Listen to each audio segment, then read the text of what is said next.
The courtroom was quiet. People sat on wooden benches, waiting for the judge. Some looked serious, others looked bored. But when the door opened, everyone turned their heads. A little black boy walked in, holding his mother's hand. He wore a small shirt, buttoned up tight. His shoes were old, but clean. His eyes were wide. His hands shook a little. His name was Isaiah. He was only 8 years old. The judge looked up and paused. Even he was surprised. A small boy, in court, facing a police officer. Why? No one knew the full story. Not yet. Whispers and eyes. People in the courtroom whispered, "Why is he here? Did something happen? Is he the one who saw it?" But Isaiah didn't look at them. He kept his eyes on the floor. His mother, Miss Johnson, squeezed his hand and whispered, "Just tell the truth, baby. Just the truth." Across the room sat a tall man in a police uniform, Officer Grant. His arms were crossed. His face was cold. He didn't smile. Isaiah glanced at him, then quickly looked away. His hands gripped the edge of his shirt tightly. Judge calls his name. The judge tapped his papers and said, "Bring in the witness." Isaiah Johnson. A soft gasp moved through the courtroom. Isaiah stood. His knees were weak, but he walked forward. He stepped up to the small chair near the judge. The microphone looked too big for his face. He sat down. His feet didn't reach the floor. "Do you promise to tell the truth?" the judge asked gently. Isaiah nodded. "Yes, sir." Flashback begins. The courtroom faded away in Isaiah's mind. He remembered the park. It was sunny. His mom packed sandwiches. He had his favorite toy car. His uncle, Marcus, came with them too. Marcus was funny. He told jokes and made silly faces. He was a good man. They sat under a tree. They laughed and played. Then, everything changed. The day everything changed. A loud voice shouted in the park, "Stop! Police!" Isaiah looked up. People were running.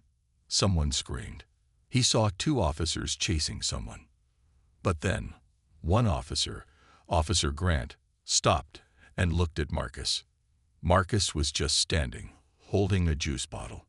Officer Grant yelled, "Get down. Hands where I can see them." Marcus looked confused. "What?" "I didn't." Before he could finish, the officer pushed him to the ground. Isaiah screamed, "Uncle Marcus." His mom tried to stop the officer. He didn't do anything. "Please." But no one listened. Back to the courtroom. Isaiah blinked. The judge said softly, "Isaiah, can you tell us what happened that day?" Isaiah nodded. He looked at the judge, then at his mom, then at the officer. The whole courtroom was still, silent. Even the officer leaned forward a little. Isaiah took a deep breath. "I was in the park with my mom and Uncle Marcus. We were eating sandwiches." He paused. Then the police came. People were running. But my uncle, he didn't run. He didn't do anything. The judge listened carefully. Isaiah looked down. The officer yelled at him. My uncle said he didn't do anything. But the officer pushed him. The judge asked, "Did your uncle look scared?" Isaiah nodded. Yes. He didn't understand why the officer was yelling. A child's voice. One man in the back wiped his eyes. A woman covered her mouth. Isaiah continued. "I tried to stop him. I said, 'That's my uncle. He didn't do anything.' But no one listened." The judge leaned forward. "Did anyone take a video?" Isaiah nodded slowly. "A lady nearby. She had her phone. I think she recorded it." The officer's face. Officer Grant shifted in his seat. He no longer looked so confident. The judge turned to the court assistant. "We'll review the video shortly." But no one looked away from Isaiah. He was just a child. Yet his words felt heavier than anything in the room. The courtroom was silent again. The truth was beginning to come out. It was a warm, bright Saturday afternoon when Isaiah and his family went to the park. The sun was high in the sky, and a gentle breeze played through the trees. It was the kind of day when the world felt peaceful, when everything seemed perfect. Isaiah loved days like this. He and his mom, Miss Johnson, spent so many happy afternoons in this park. It was their special place. Quiet, safe, and full of memories. The big oak tree where they always sat was their favorite. It had a thick trunk that could hide them from the sun, and its branches spread wide, creating a perfect little shade. Isaiah's uncle, Marcus, was there too.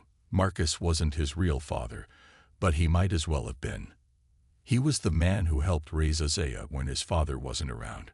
Marcus always told funny stories, played games with Isaiah, and made him feel important.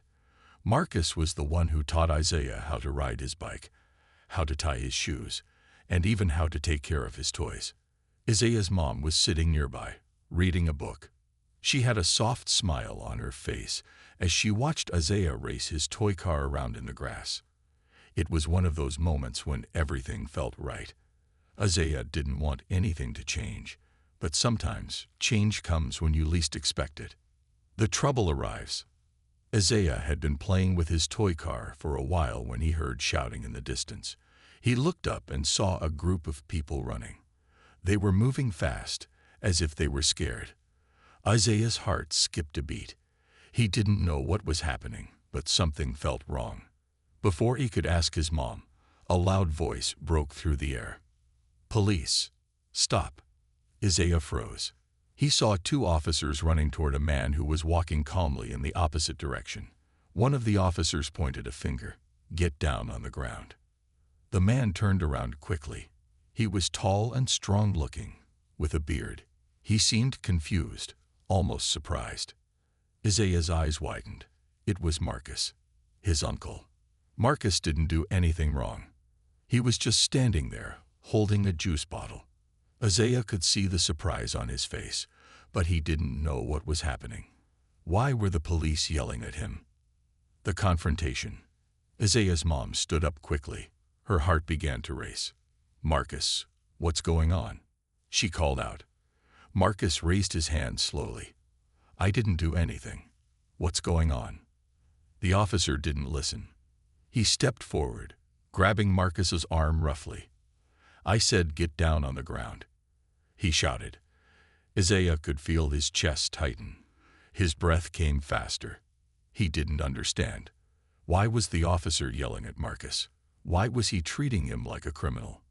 "Please, stop," Isaiah's mom cried, her voice shaking.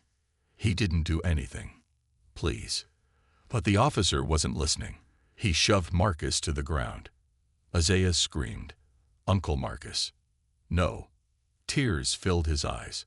His mom ran forward, trying to stop the officer. "Please. He didn't do anything. He's a good man." But it was no use. The officer pushed her away, and two more officers came to help him hold Marcus down. They handcuffed him, his face pressed into the grass. Isaiah's heart was pounding. He couldn't breathe. His whole body felt like it was being crushed. "A mistake. Why are you doing this?" Isaiah cried, his voice small and full of fear. One of the officers looked down at him, his face hard. "You don't know what's going on, kid." Isaiah didn't care. He didn't care about anything else. "He's my uncle. He didn't do anything," he shouted. The officer looked away like he didn't even care about Isaiah's words. But Isaiah didn't stop. He ran to his uncle and tried to pull him up. His tiny hands tugged at the officer's pants, but they were too strong. Miss Johnson was shouting too, but no one was listening. People in the park stopped and stared. Some of them took out their phones and began recording, but no one helped. No one stepped forward to stop the officers from treating Marcus this way. Marcus was on the ground now, his face pressed against the dirt. His hands were cuffed behind his back. He wasn't fighting. He wasn't resisting, but the officers kept pushing him down. "Please," Miss Johnson begged. "Please, he didn't do anything. He's my brother." But nothing changed. The officers just stared at her. "Stay back," one of them said coldly. Isaiah's heart felt like it was breaking. He didn't understand. His uncle wasn't a criminal. He wasn't a bad person. He was good, kind, and strong. Why did the police treat him like this? The end of the day. Finally, after what felt like forever, one of the officers looked up and walked over to the man Marcus had been talking to earlier. "We have the wrong guy," the officer muttered. But it was too late. Marcus had already been hurt. His pride was broken, his spirit crushed.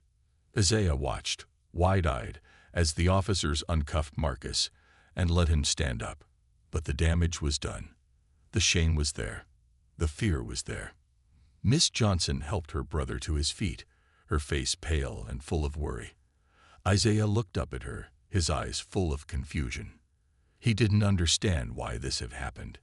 He just knew that something was wrong, and that things would never be the same. As the officers left the park, Isaiah stayed close to his mom and uncle, holding their hands tightly. He didn't know what was going to happen next. But one thing was clear. He was going to speak the truth. He was going to tell everyone what happened. And no one would ever forget. The next day, the park incident felt like it happened in a different world. But it wasn't. It was real, and the sting of it still lingered in the air. Isaiah couldn't stop thinking about the way the police had treated Marcus, the way they had humiliated him in front of everyone. He could still see the confusion in his uncle's eyes as they pushed him to the ground, as though he was some kind of criminal. But today was different. Today, Isaiah had to do something. He had to make it right. He had to speak the truth. Miss Johnson wasn't the type to stay quiet either. After the police left, she had been shaking with anger, but her love for Marcus was stronger. She didn't blame him. She knew this wasn't his fault.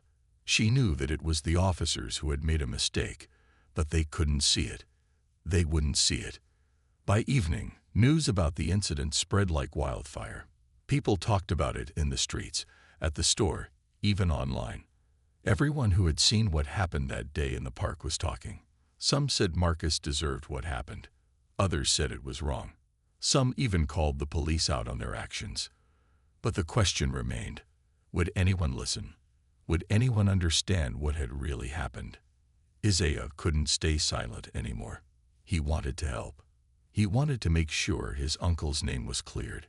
He didn't know how, but he knew he had to do something. The call. Miss Johnson was sitting at the kitchen table, staring at her phone, her face tense. She was trying to figure out what to do next. She had called a lawyer, but they hadn't responded yet. She knew she couldn't fight this alone. Isaiah stood in the doorway of the kitchen, watching her. His tiny hands were shaking, and his heart was heavy. "Mom, I want to help," he said quietly. Miss Johnson turned to him. Her eyes softened, but she didn't smile. "Baby, this isn't something for you to worry about." But Isaiah wasn't going to back down. "I have to help. I know what happened. I saw it. I know it wasn't right." She sighed, standing up and walking over to him. She placed a hand on his shoulder. "I know, sweetheart. But sometimes the truth is hard to find. Sometimes people don't want to listen. But we have to be strong." Isaiah nodded. He understood. But something inside him told him that he couldn't sit quietly anymore. He had to make the truth known, no matter what. The video. The next morning, Isaiah's mom got a call from one of the neighbors. "You need to see this," the voice on the phone said. "It's on the news." Isaiah's heart skipped. The news. He felt a pit in his stomach. What was going to happen now? They turned on the TV, and the screen was filled with the footage from the park. The video was everywhere. It showed the police officers dragging Marcus to the ground, pushing him into the dirt, and handcuffing him. It showed Isaiah crying and shouting, trying to stop them. It showed Miss Johnson pleading, begging for them to listen. But what really shocked everyone was the moment Isaiah spoke up. His words echoed in the video, raw and powerful. "He didn't do anything wrong. He's my uncle, and he didn't do anything wrong." The video didn't just show the brutality of the moment. It showed the pain, the fear, and the truth. Isaiah's voice, so small and yet so brave, captured the hearts of everyone who watched it. People began to share the video on social media. They couldn't stop talking about it. They couldn't ignore it. A change of heart. As the video spread, something incredible started to happen. People who had watched the news began to change their minds. They saw the truth in Isaiah's eyes, in his voice. They saw the injustice. They saw Marcus being treated unfairly for no reason. Isaiah's mom had always known that her son was special, but now the whole world saw it. They saw his strength, his courage, and his unwillingness to back down. The video became a conversation starter everywhere, in schools, in stores, even in government offices. People talked about what they had seen. They couldn't deny it anymore. One day, a few days after the incident, the police department issued a statement. They admitted that they had made a mistake. They had targeted Marcus for no reason, and they apologized. They promised to investigate the officers' actions and make sure something like this would never happen again. It wasn't much, but it was a start. The apology wasn't perfect, but it was something. And for Isaiah and his family, it felt like a small victory. The days following the release of the video felt like a whirlwind for Isaiah, his mom, and Marcus. What had started as a horrifying, unjust moment in the park had now turned into something much bigger.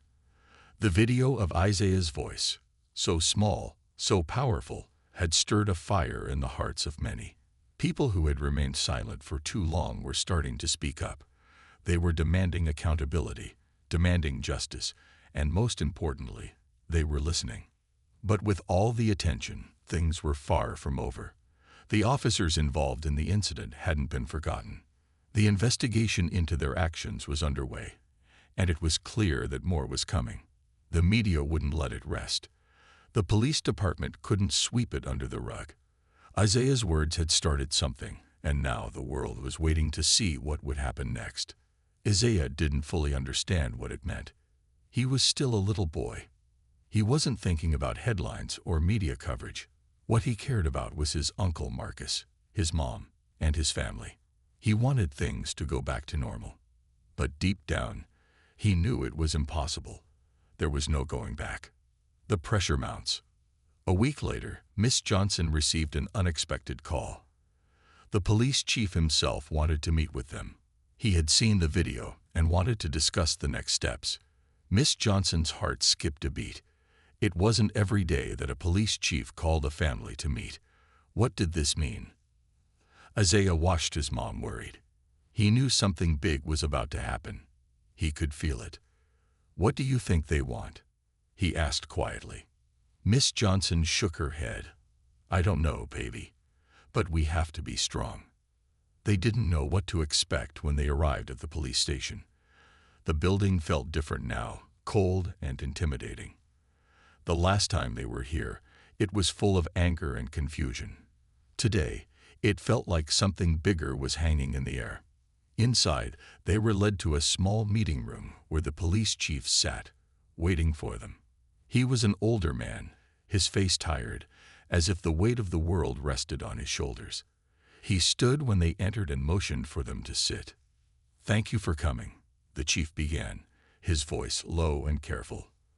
"I know this hasn't been easy for you, and I know we made a mistake. I'm here to tell you that we are taking full responsibility for what happened. The officers involved in your uncle's arrest have been placed on administrative leave pending investigation." Isaiah could feel his mom's breath catch in her throat. She had never expected an apology, especially not from the top. But the words weren't enough. They never were. "You think that's enough?" Miss Johnson asked, her voice shaking but steady. "You think saying sorry makes up for what happened?" The chief's face tightened, but he didn't back down. "No, it doesn't. But we are committed to making things right. We will make sure this doesn't happen again." Isaiah didn't speak. He just listened. He knew they were telling the truth, but something felt wrong. The apology was nice, but it didn't fix everything. The battle for justice. As the days passed, the story of Isaiah and Marcus grew bigger. More news outlets covered the incident. Some people praised the police for taking action, but others felt it wasn't enough. Protests started in the streets. People held signs demanding justice, calling for a change in how the police treated people of color. Isaiah's story had sparked something much larger, a movement that was growing every day. Marcus, despite his initial pain, was proud of his nephew. He had always known Isaiah was special, but now the whole world knew it too. The truth had come out, and no matter how hard they tried to silence it, they couldn't. The truth had a way of speaking louder than anything else. But Marcus also knew that justice wasn't always easy. It wasn't going to come quickly, and it wouldn't come without a fight. But the fight was worth it. The moment of reckoning. One afternoon, Miss Johnson called Isaiah into the living room. There was a look of determination in her eyes. "Isaiah, they want to meet with you." He frowned, confused. "Who? Why?" "The police chief wants to meet with you," she explained. "He says that your voice has made a difference. He wants to hear from you, directly." Isaiah felt a mixture of emotions. He had spoken the truth before, but now it felt like so much more was on the line. It wasn't just about his uncle anymore. It was about everyone who had ever been treated unfairly, everyone who had ever been ignored, and everyone who had ever felt powerless. The meeting was set for the next day, and Isaiah couldn't stop thinking about it. What would he say? What did they want to hear from him? It was a quiet afternoon when Isaiah sat in the living room, staring out the window. The sun was setting, casting a warm glow over the city. It had been weeks since the meeting with the police, and the world seemed to be slowly shifting around him. There was a sense of calm now, but it wasn't the same calm he had once known. It was a calm that came after a storm, a calm that carried the weight of everything that had happened. Isaiah's mom, Miss Johnson, entered the room, sitting down next to him. She watched him for a moment before speaking, her voice gentle but firm. "I'm proud of you, Isaiah," she said. "You've done something no one expected. You've changed the way people see each other." Isaiah looked at his mom, his small face serious. "I just told the truth," he said simply. "It was the right thing to do." Miss Johnson smiled, her eyes glistening. And that's what made all the difference. The ripple effect. The ripple of Isaiah's actions stretched far beyond their small town. News outlets continued to report on the story, covering the changes that were starting to take place in law enforcement. People from all over the country reached out, offering support and applauding the boy who had spoken the truth when no one else had. But for Isaiah, it wasn't about the attention. It wasn't about the praise. It was about making sure things didn't stay the same. It was about the possibility of a world where kids like him wouldn't have to fear walking through the streets or sitting in a classroom. It was about knowing that his voice, as small as it was, could make a difference. He turned to his mom, his expression thoughtful. "Do you think the world will really change, Mom?" Miss Johnson's heart swelled with love for her son. "I think the world is already changing, Isaiah. You helped start that change." A moment of reflection. Later that evening, Miss Johnson and Isaiah stood on the porch, watching as the stars began to twinkle in the sky. The world felt quieter, calmer. It felt like the beginning of something new, something bigger than either of them had ever imagined. As Isaiah looked up at the sky, he remembered something his uncle Marcus had told him not long ago. "Your voice matters, Isaiah. Don't let anyone make you feel small. You can change the world with your words." Isaiah smiled softly, remembering those words. He had already done something remarkable. He had stood up, spoken the truth, and forced the world to listen. He hadn't done it for fame or glory. He had done it because it was the right thing to do. And in the process, he had inspired others to do the same. The future ahead. Though Isaiah was still just a child, his journey had shaped him. The path ahead was unknown, and he didn't know what the future would bring, but he felt a new sense of purpose. He had been a small voice in a loud, chaotic world, but now that voice carried the weight of something more powerful, change. As they stood there, in the silence of the evening, Isaiah squeezed his mom's hand. He knew the fight wasn't over. He knew there would be more battles, more challenges, But he also knew that if he kept speaking the truth, things would keep getting better. For Isaiah, this was just the beginning. The change he had sparked wasn't just for him. It was for everyone who needed their voice heard. And no matter what the future held, Isaiah would always remember the day he spoke up, the day the world listened.